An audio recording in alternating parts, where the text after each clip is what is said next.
All right, guys, end of the decade wrap up. Now let's touch things on the movie side of things. So, what's the movie of the decade, my G? Infinity War. Ooh, okay. Now let me tell you why. Because the buildup of it to get to that point, and I know people want to say maybe Endgame, but Endgame was cool. But like Infinity War is one of those movies where you watch it, and then when you watch it again, it gets better because you catch different things, and it's just so entertaining. And like it's really a masterpiece to see all these characters on screen at once, and it flows so well, which you didn't think that can actually happen. And then just the buildup of all the Marvel movies, because you knew it was going to get to this point, and you knew it was going to get to Thanos. So that was what we wanted. And then eventually we seen Black Panther. So we got a black superhero, that motherfucker. We don't care about Hawkeye. War Machine's cool too, but true. But Don Cheadle, I'd rather have Terrence Howard, man. Hey man, I got these new weapons, man. Hey, I got these Infinity Stones, man. But I want to say for Infinity War, it was great just for the simple fact that people really identified with the villain in this one too, just as much as they identified with the superheroes as well. So like, it was just great to see both parallels of that in full display. People saw Thanos like, he kind of got a point. hey Thanos, what you finna do with that, man? That would have been way better. Hey, Streaming Wars, so what? Netflix. Dun, dun, dun. Ooh, so obviously Netflix this decade made a big leap in terms of, you know what I'm saying, just producing out content. We got great shows such as Stranger Things, such as what else? Come on, BoJack Horseman. Okay. The Irishman. Okay. You know what I'm saying? What else?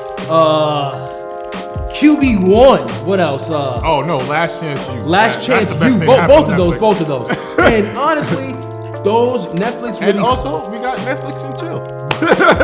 Most importantly. And also, too, that pretty much set the tone for all these other streaming sites, too. You know what I'm saying? Finally put their hat into the game, such as Hulu and now Disney Plus and HBO Plus. Trash, bro. Why? Hulu got Seinfeld, man. Hell no, it's not trash. Definitely trash. What's up with you and Seinfeld hate, bro? Nah, it's all right. All right, let's talk about the biggest fail of the decade. That? No, I'm gonna play it. Go.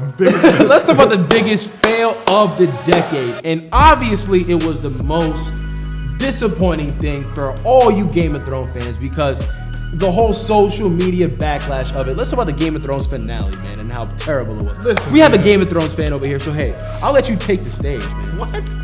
I'm not a fan of that shit. I just watch it. Listen, I was watching this shit because everybody's like, oh, the Night King.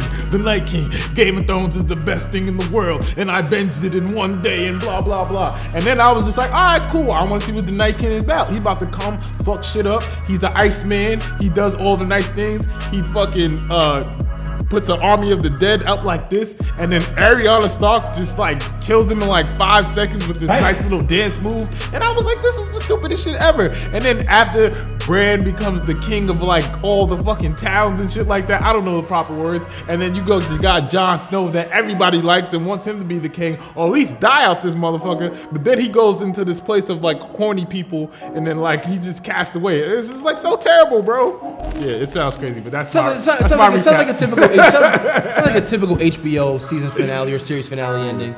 But let's talk about the best TV show of the decade. And it was obviously my favorite TV show of all time next to Seinfeld and Curb Your Enthusiasm. Breaking Bad. Now, Breaking Bad from start to finish was just phenomenal because pretty much Breaking Bad, in my opinion, touches on the 7 deadly sins of what the human mind is, you know what I'm saying? Because pretty much it's about a guy who becomes who's a chemistry teacher, who's also a drug dealer on the side with his homeboy and his former student. And let's just say they make that let's bet. not skip over the fact that he got cancer and his life just started going he started going out of control. Then he beats cancer, and all of a sudden he gets this money. He's and addicted to the game. He was like, yo, if I leave, they still gonna love me. And I make the best blue shit out here. Hey, Jesse, Walter White blue, Jesse Pink. What you choosing, man? Hey, that blue. What you talking about? Crystal blue. Hey, shout out Gustavo. They blew your head off.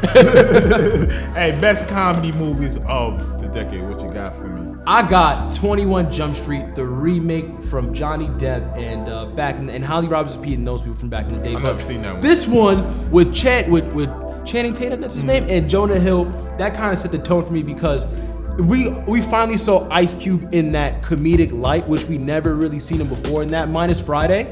So that was just another added element to the movie. Trying to give the white man credit. It was just another added element to it, you know what I'm saying? And also, too, you gotta be finger popping each other. No. Meanwhile, you two were standing around, finger popping each other. We're not finger popping each Nobody's finger popping each other. Hey, quit finger popping to the man. But what's your comedy movie of the day? Oh, I just want to say this. This is 22 Jump Street, but my name is Jeff. Hey, my comedy movie of the decade is obviously The Other Guys. I really love that movie. I mean, Dirty Mike and the Boys, and like Gator don't play that shit. You shot Jeter, man. Hey, Biracial angel. Biracial angel. Should have shot A-Rod. And No, then not when- really. And with The Rock and Samuel L. Jackson Oh, jumped yeah, off the the building. building. I'm like, what the fuck?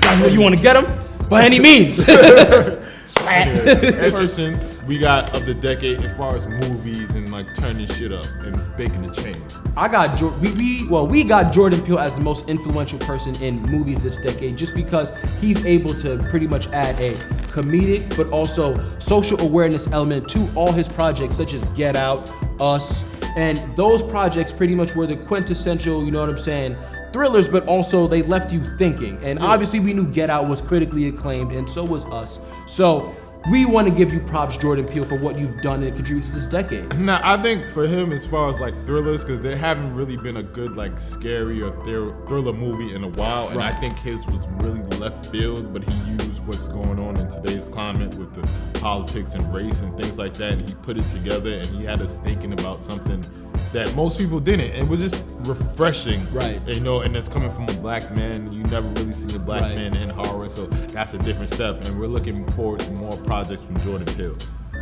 Now, my most iconic moment in pop culture and in movie history was the Moonlight moment at the famous Academy Awards. Now, let's just say there was a whole mishap with the whole, you know what I'm Yeah, saying, because they try handout to give of it to stuff. that whack ass movie with Emma Stone. The Academy Award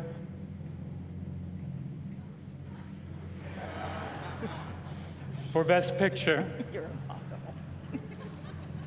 Come on. La La Land. This is not a joke. Moonlight has won Best Picture.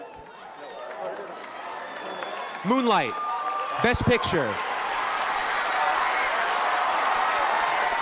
La La Land. I ain't gonna front, because, you know, as a person, I gambled on the Oscars that year, and I picked Moonlight. He got Michael Jordan syndrome. Right, I picked Moonlight to win, and when that happened, I was so devastated, right? Yeah. So I shut the TV off, and then all of a sudden it goes, wait, Moonlight. I'm like, what? Literally go, what? I just won some money. And like, the way Moonlight was set up, just because the whole movie aspect of it, like, you know what I'm saying, it pretty much touched the whole, you know what I'm saying, like, taboo of the homosexuality community in the African American world, and like that, in that light, it wasn't seen as well, you know what I'm saying, like that, it wasn't shown, and like the fact that that movie was able to, you know what I'm saying, like bring out that, you know what I'm saying, like movement to the forefront, you know what I'm saying, into society is very key to today and what's going on right now in our political Yeah, climate. and shout out Marshall Ali. You were the man. So when they killed you in Luke Cage, I was tight. Hey, he's in Blade now. Yeah. He's Blade now, so but we're hyped to see it, man. We're hyped. Who's gonna be better, him or Wesley Snipes? Ooh, I think Marshall Ali, man. Just because, no. I mean, I think